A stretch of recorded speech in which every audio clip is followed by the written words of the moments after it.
to a Hellenist appearing doctrine. He affected all the religious teachings. He went through India. Alexander went through the entire planet Earth, if not him himself personally. The doctrine of Hellenism is now pervades throughout the planet Earth, and you can see here by this map, this ancient map of Asia. It shows with the swastika, which was the symbol of the Hellenists. The swastika and the cross shows you their influence. Ethiopia, which was called Hither India, it was part of Asia at that time. They separated it from Asia, and they show you the cross. Where you see the cross and the swastika is where the Aryan doctrine, the Hellenist doctrine, the doctrine to send people to hell, where they were influenced, where they had the strongest influence on the planet Earth. They were able to destroy all the true teachings.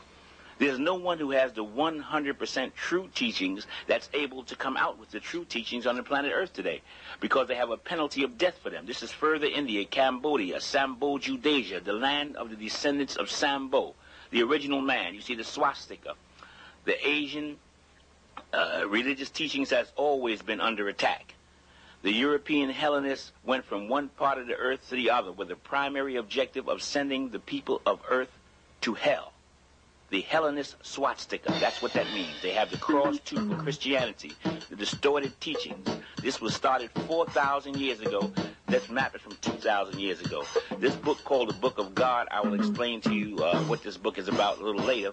But right now, I just want to show you that what's in this book. It says the plain truth is that not a single sacred volume of the past is free from corruption. This book is explaining to you that all the religious documents in the West are corrupted. The Emperor Nero, they murdered his mother for divulging the secrets. It's punishable by death to speak of the true teachings of God. They killed Nero's mother for doing it. It's punishable by death to teach the Negro, the American, the Afro-American, anything of the truth of God. To disclose this would be punishable by death. There is a contract out for teaching the true teachings of God. The Negro does not know this. The people of the present are ignorant like the people of the past. This book explains to you how they set up death as a penalty for teaching the truth. Death was the punishment, and the priests, the head of the church, were the murderers. They would kill you. They had a vested interest in teaching all the people lies about God. And the priests were the #1 murderers. The Negro doesn't know this. The apocalypse, the revelation, was death to divulge. Now, this was 4,000 years ago, and then as late as Alexander, which was 2,000 years ago. The Messiah, the Negro was looking up in the air for somebody to come down with wings. They say here the Messiah is just a savior. He's a man in all respects, not free from human error. However, his doctrine is the doctrine of God, but he's a human being like everybody else, and he makes mistakes like everybody else. You can't tell your Christian this. He's looking for Jesus Christ to come down on a cloud. This is the position that they put his mentality in, the Hellenists. This is why the stone sculpture speaks loud and clear about the Negro's mentality. He has a robot mentality. He does whatever the white man says. He doesn't realize that he's been brainwashed. This is the fisherman of Nineveh, Noah's Ark. He's on a boat. This is Jonah trying to catch the Negro, to pull him out of the mental destruction that he's in. He's on his way to hell, but he does not know it. That's the Messiah with the net trying to catch the Negro. The Negro is on his way as a robot going to hell like a Frankenstein monster, but he does not know it. This is in stone. Look in your dictionary. This is an Oxford dictionary that Europeans use.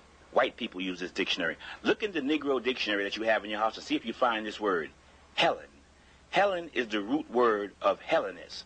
Now look at the meaning of the word Helen, which they will not put in your dictionary. It says, of or belonging to hell. Helen is the root word of Hellenism. It's infernal. It's hellish. That's the meaning of the word Helen. If this word Helen means belonging to hell, then Hellenist or Hellenism is a practitioner of putting you in hell. That's what the Hellenist culture is about in this country, belonging to hell. Helene, a word that says the name applied to themselves. They call themselves this by all Greeks. It eventually spread to Italy and throughout Europe. They call themselves Hellenists. Why? Because their principal objective was to send the people of the planet Earth with their culture to hell. The Negro is to lead the way as proof by the Emancipation Proclamation, as you see here. the ultimate form of proof. Now, you have to remember when evaluating this document that the Negro slave could not read. He was not allowed to read up until his freedom when this proclamation was created. If he was caught reading, he was killed on the spot. So he had to read the symbols on this proclamation. This is how he read, by symbols. Slave master made pictures for the Negro, because if the Negro could read, he would get killed. So the Negro didn't read the words of the proclamation. The symbols is what he read. Symbols and pictures and images have always been the Bible of the ignorant. And you can see with the Emancipation Proclamation that the slave master fooled the Negro with symbols and images just like they do today with television and the movies. Now let's look at this document through the slave's eyes and see what Honest Abe really did for the Negro. Now, as you saw by the wicked treatment of the slave master and the spirituals the Negroes sang, that anyone who freed him would be viewed in his eyes as God. This was his strongest belief. Now, what does this symbol tell the Negro? He tells him that a white angel, who he viewed as God, freed him. This is what Honest Abe told the Negro to believe. Honest Abe falsely told the Negro he would be happy and free, as that shows you right here.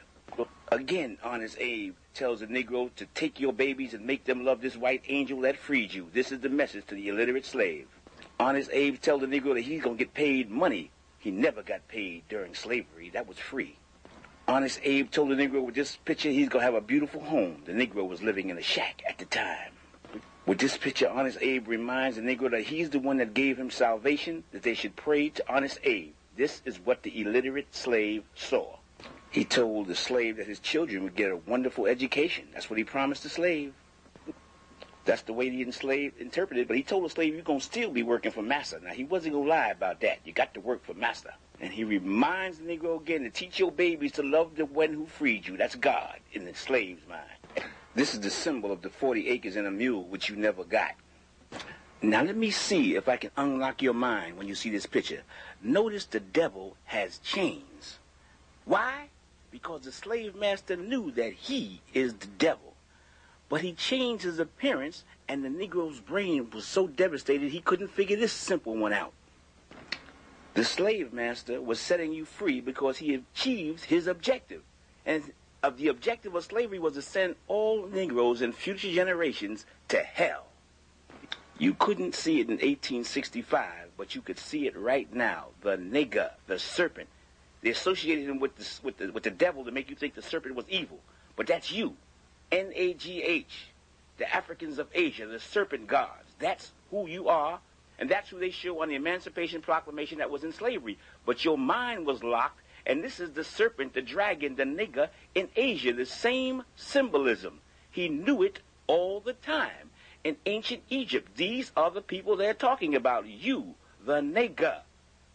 They programmed you to go to hell. The divine tribe, the divine people who would be enslaved in hell in America. The nigger. The serpent gods, your ancestors, were enslaved, their people, in America, and it's on the Emancipation Proclamation. You couldn't read it in 1865, but you can see it right now. Look at it. A 1993 slave could read this one. This is the teachings, small portions of the Africans of Asia, but let me move on. The symbols on the Emancipation Proclamation tells you what the Negro agreed to. His mind was already devastated. That's his sacred sanctuary is the mind. He agreed to submit completely to the white God and white belief because he couldn't read nothing. Nothing here could he read.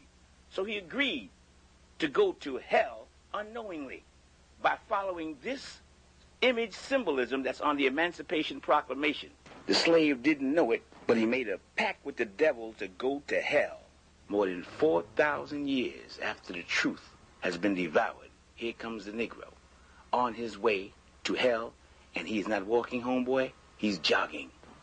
In order to stop him from going to hell, his ancestors now intervene. They intervene by sending the future Buddha or a future human being among their own kind who is enlightened.